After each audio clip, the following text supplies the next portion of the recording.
যুদ্ধের যখন ডাক আসবে, মেন্দিবাড়ির যুবকের কাছে জানতে চাই, আল্লাহর আইন প্রতিষ্ঠা করার জন্য যুদ্ধ করে, জিহাদ করে, মুআজ মুআওয়াজের মতো আল্লাহর আইন প্রতিষ্ঠা করার জন্য শহীদ হয়ে রক্ত দিয়ে দিন কায়েম করার জন্য কোন কোন যুবক প্রস্তুত আছে? হাত উঁচু করে দেখাও।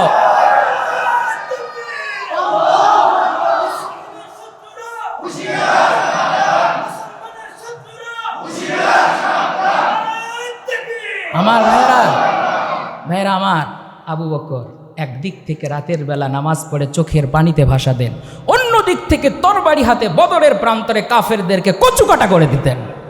আল জিহাদু মাদিন ইলা ইয়াউমিল কিয়ামা, যতদিন পর্যন্ত আল্লাহর জমিনে সূর্য উঠবে, যতদিন পর্যন্ত আল্লাহর জমিনে সূর্য ডুববে, ততদিন পর্যন্ত মুসলমান যুবকরা যুদ্ধ করবে, জিহাদ করবে, শহীদ হবে। আল্লাহ কোরআন মাজিদে বলেন, ওয়াকাতিলুহুম হাত্তা লা তাকুনা ফিতনা, যতক্ষণ পর্যন্ত জমিনের মধ্যে শিরিক থাকবে ততক্ষণ পর্যন্ত মুসলমানরা যুদ্ধ করবে, জিহাদ করবে, শহীদ হবে। আল্লাহ বলেছেন, ইন্নাল্লাহা আশতারা মিনাল মুমিনিনা আনফুসাহুম ওয়া আমওয়ালাহুম বিআন্না লাহুমুল জান্নাহ, নিশ্চয়ই আল্লাহ জান্নাতকে বিক্রয় করে দিয়েছেন মুসলমানের কাছে তার জান এবং মালের বিনিময়ে। ইউকাতিলুনা ফি সাবিলিল্লাহ, আল্লাহর রাহে যুদ্ধ করবে, জিহাদ করবে, শহীদ হবে। আল্লাহ কোরআন মাজিদে বলেন, ইনফিরু খিফাফান ওয়া সিকালান ওয়াজাহিদু ফি সাবিলিল্লাহ, তোমরা একা হোক, তোমরা সংঘবদ্ধভাবে হোক, যুদ্ধে যাও, জিহাদ করো, শহীদ হও। আল্লাহ বলেছেন, ওমা লাকুম লা তুকাতিলুনা ফি সাবিলিল্লাহ, ও মুসলমান তোমাদের কি হলো, যুদ্ধ কেন যাও না, জিহাদ কেন করো না, শহীদ কেন হও না? ওয়াল মুস্তাদআফিনা মিনার রিজালি ওয়ান নিসাই ওয়াল উইলদান, অথচ দুর্বল, অসহায় মা এবং সন্তানেরা তোমাকে যুদ্ধের জন্য ডাকছে। উইঘুরের মুসলমানরা তোমাদেরকে যুদ্ধের জন্য ডাকছে, কাশ্মীরের মুসলমানরা তোমাদেরকে যুদ্ধের জন্য ডাকছে, ফিলিস্তিনের মুসলমানরা তোমাদেরকে যুদ্ধের জন্য ডাকছে। যুদ্ধের যখন ডাক আসবে, মেন্দিবাড়ির যুবকের কাছে জানতে চাই, আল্লাহর আইন প্রতিষ্ঠা করার জন্য যুদ্ধ করে, জিহাদ করে, মুআজ মুআওয়াজের মতো আল্লাহর আইন প্রতিষ্ঠা করার জন্য শহীদ হয়ে রক্ত দিয়ে দিন কায়েম করার জন্য কোন কোন যুবক প্রস্তুত আছে? হাত উঁচু করে দেখাও।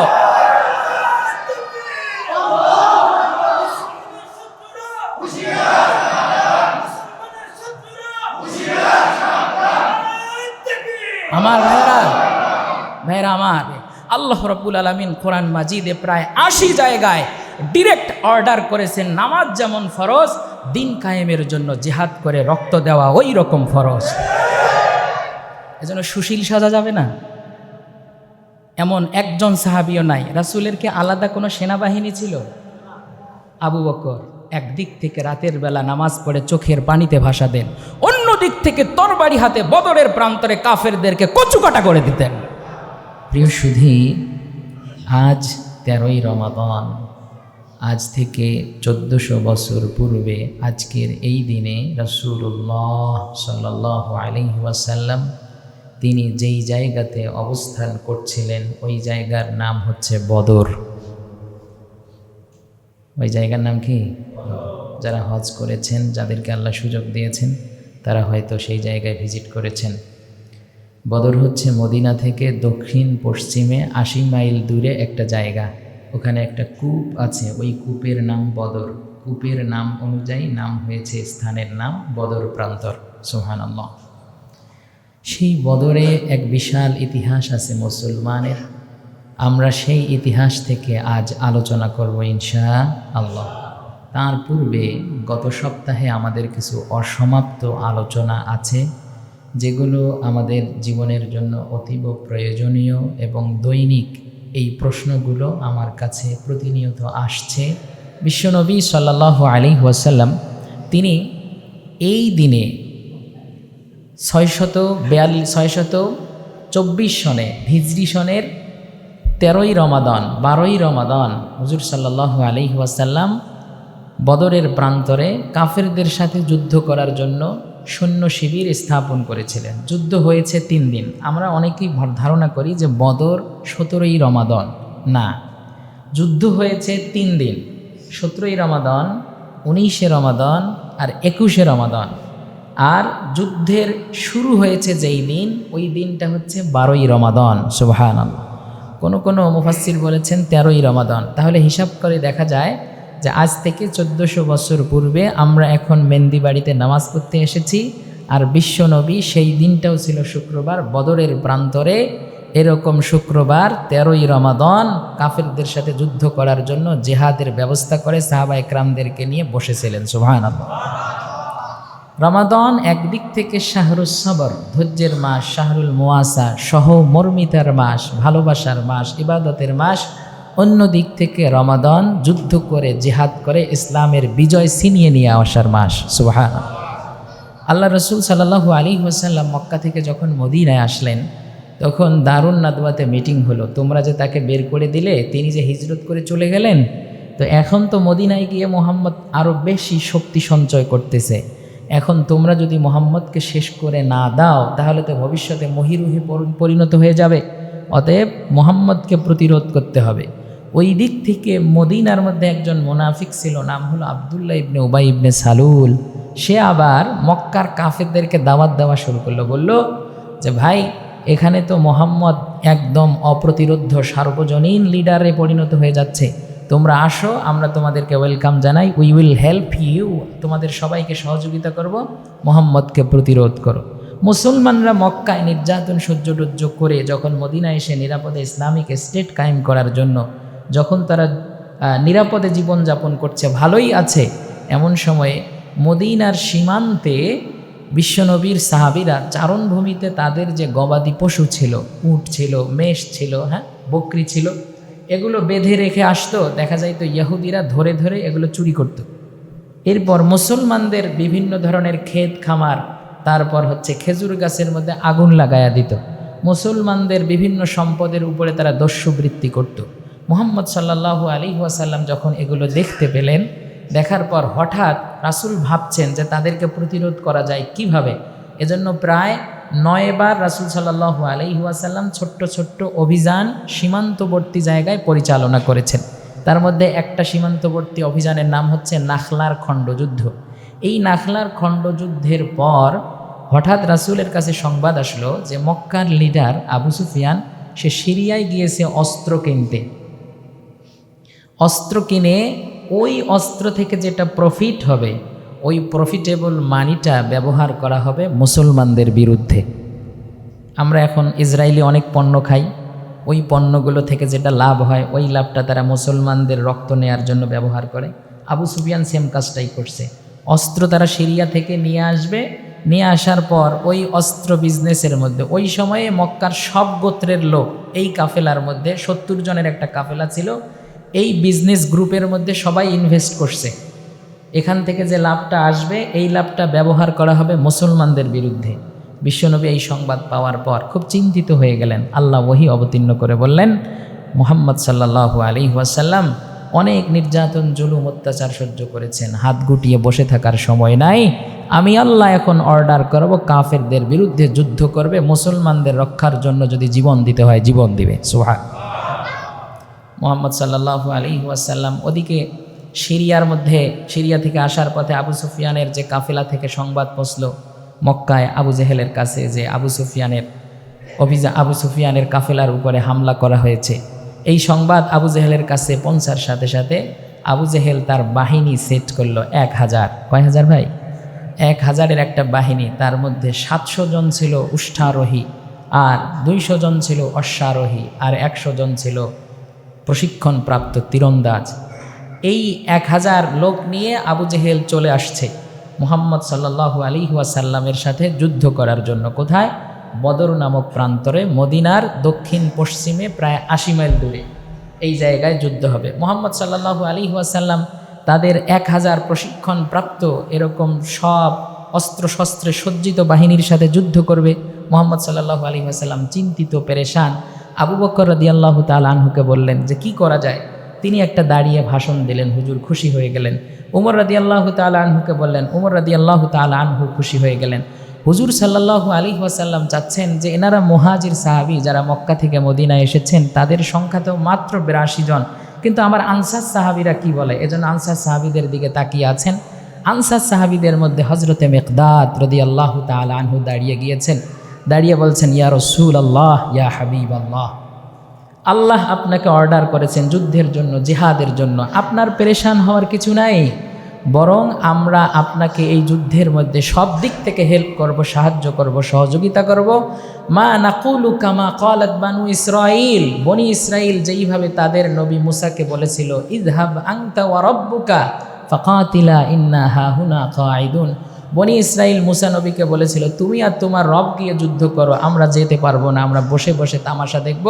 ইয়া রাসূলুল্লাহ, আমরা আপনার উম্মত, আমরা মিকদাদ সহ আবু বকর, উমর, উসমান সবাই শপথ নিয়েছে আপনি যুদ্ধে যাবেন। ওয়া নাহনু মাআকা ইয়া রাসূলুল্লাহ, আপনার সাথে যুদ্ধের ময়দানে আমরাও আবির্ভূত হব। সুবহান। হুজুর সাল্লাল্লাহু আলাইহি ওয়াসাল্লাম ৩১৩ জন সাহাবী নিয়ে চলে গেলেন বদরের যুদ্ধের মধ্যে। ওদিক থেকে আবু জেহেল, আবু সুফিয়ান তারাও এসেছে তাদের বাহিনী নিয়ে ১০০০, ৩১৩ জন, আর ওই দিকে ১০০০। রাসূল গিয়ে একটা দোয়া করলেন। রাসূল দোয়া করলেন, ইস্তাস্তাগীসুনা রাব্বাকুম ফাস্তাজাবা লাকুম আন্নী মুমিদ্দুকুম বিআলফিম মিনাল মালাইকাতি মুরদিফিন। হুজুর গিয়ে বদরের প্রান্তরে আল্লাহর কাছে দোয়া করছেন, ইয়া আল্লাহ, আমার এই ৩১৩ জন সাহাবী নিয়ে ইসলামের পক্ষে প্রথম যুদ্ধ হবে। আজ যদি কাফেরদের সাথে হারিয়ে যায় তাহলে চিরতরে ইসলাম নিশ্চিহ্ন হয়ে যাবে, আপনি আমাকে সাহায্য করুন। আল্লাহর সাথে সাথে বললেন, আপনি যুদ্ধের ময়দানে নেমেছেন, আমি আল্লাহ ১০০০ ফেরেশতা দিয়ে আপনাকে বদরের প্রান্তরে সাহায্য করব। সুবহানাল্লাহ।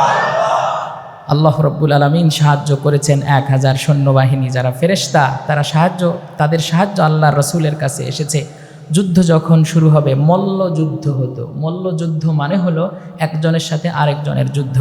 আবু সুফিয়ান যখন বলছিল যে তোমাদের কে আসো, আসো, হযরত আলী রাদিয়াল্লাহু তাআলা আনহু গিয়েছেন, উমর রাদিয়াল্লাহু তাআলা আনহু গিয়েছেন, হযরতে আবু উবাইদা রাদিয়াল্লাহু তাআলা আনহু গিয়েছেন। ৩ জন ৩টা সাইবা, উতবা, ওলীদ বিন মুগীরার সাথে মল্লযুদ্ধে আবির্ভূত হয়েছেন। একটা একটাকে ধরে আল্লাহর রাসূলের ৩ সাহাবী ৩টা কাফেরকে জাহান্নামে পাঠিয়ে দিয়েছেন। সুবহানাল্লাহ। তখন দেখলো অবস্থা তো খারাপ, সবাই মিলে অতর্কিত হামলা শুরু করলো মুহাম্মদ সাল্লাল্লাহু আলাইহি ওয়াসাল্লামের বাহিনীর উপরে। যুদ্ধ শুরু হলো যখন বীর দর্পে, এই সময় হযরত আব্দুর রহমান ইবনে আউফ রাদিয়াল্লাহু তাআলা আনহু বলেন, ইন্নী লাফি সফি ইয়াউমাল বদর, বদরের দিনে আমি যুদ্ধের ময়দানে সারিতে ছিলাম। ইজ রাআইতু, এই সময়ে দেখতে পাইলাম, ফাতায়ানে সগীরা সিন্নি, 2টা কম বয়সী যুবক ছেলে। তারা আমাকে বলছে, চাচা, ইয়া আম্মি আইনা আবু জাহাল, আবু জহেল কই, আরিনা আবা জাহাল, আবু জেহেলকে আমাদেরকে দেখাও। আব্দুর রহমান ইবনে আউফ বলছেন, মা তাসনাউ বিহি, তোমরা আবু জেহেলকে দিয়ে কি করবে, সে তো মক্কার লিডার, তার সাথে কি তোমরা 2 জন পারবে? হযরত আব্দুর রহমান ইবনে আউফ বলেন, ওই 2 জন সাহাবীর একজনের নাম হচ্ছে মাআজ, আরেকজনের নাম হচ্ছে মুআওয়াজ ইবনে আফরা। সুবহানাল্লাহ। 2 কিশোর সাহাবী বলছে, চাচা, আমরা শুনেছি এই আবু জেহেল, যিনি মক্কার মধ্যে নবীজি সাল্লাল্লাহু আলাইহি ওয়াসাল্লামকে গালি দিয়েছে, রাসূলকে নির্যাতন করেছে, রাসূলকে কষ্ট দিয়েছে। ডিসিশন ফাইনাল চাচা, আজকেই বদরের প্রান্তরে হয় রাসূলের আশেক দুনিয়াতে থাকবে, নয়তো রাসূলের দুশমনকে দুনিয়া থেকে চিরতরে নিশ্চিহ্ন করে ফেলা হবে। মাআজ এবং মুআওয়াজ রাদিয়াল্লাহু তাআলা আনহু বীর দর্পে সিংহ শাবকের মতো এগিয়ে গেলেন। হযরত আব্দুর রহমান ইবনে আউফ দেখিয়ে দিলেন, ওই যে তোমাদের শিকার যায়। সাথে সাথে গিয়ে মাআজ এবং মুআওয়াজ গিয়ে আঘাত করা শুরু করলেন। আবু জেহেলের ছেলে ইকরামা তখনও মুসলমান হন নাই। ইকরামা আঘাত করেছে মাআজ রাদিয়াল্লাহু তাআলা আনহুর হাতে। এই কাটা হাত নিয়ে ঝুলে থাকে, যুদ্ধ করতে কষ্ট হয়, যুদ্ধ করতে বিরক্তি আসে, এজন্য তার কাটা হাতকে পায়ের নিচে ঢুকিয়ে দিয়ে টান মেরে ছিঁড়ে ফেলে দিয়ে আবার যুদ্ধে আবির্ভূত হয়েছে। আবু জেহেলকে আঘাত করা শুরু করলেন। আব্দুল্লাহ ইবনে মাসউদ রাদিয়াল্লাহু তাআলা আনহু দূর থেকে দেখতে পাইলেন যে হযরতে মাআজ এবং মুআওয়াজ ছোট্ট 2 জন ওই বড়টার সাথে লড়াই করছে।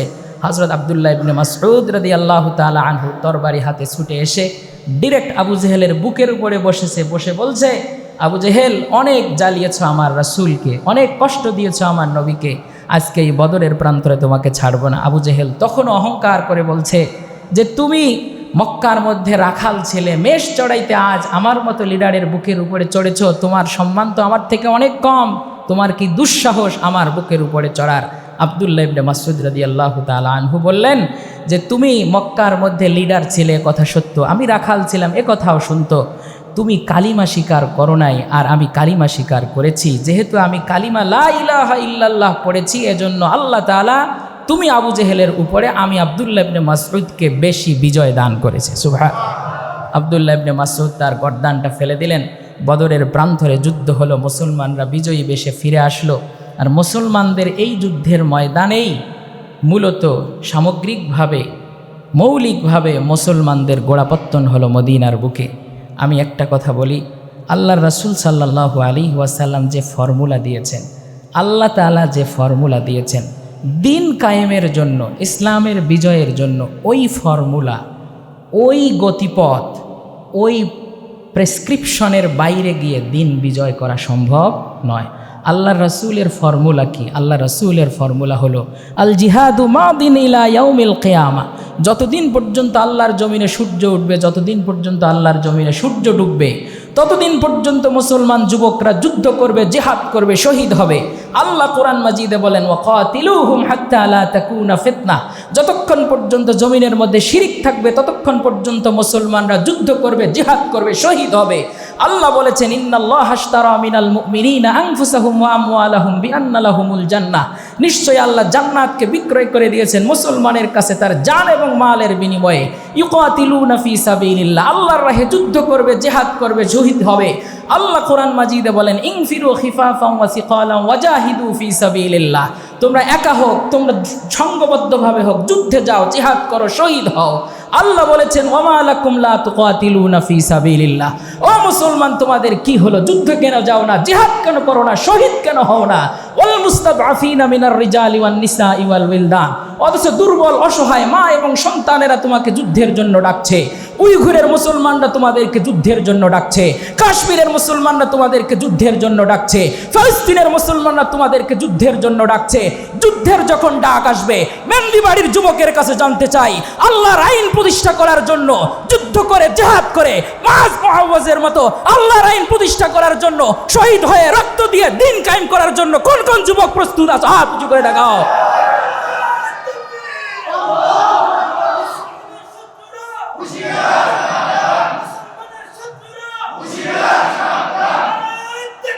আমার ভাইরা আমার, আপনি মুসলমান হয়ে যুদ্ধ করবেন না, জিহাদ করবেন না। কাফিররা কিন্তু ঠিকই যুদ্ধ করে, জিহাদ করে।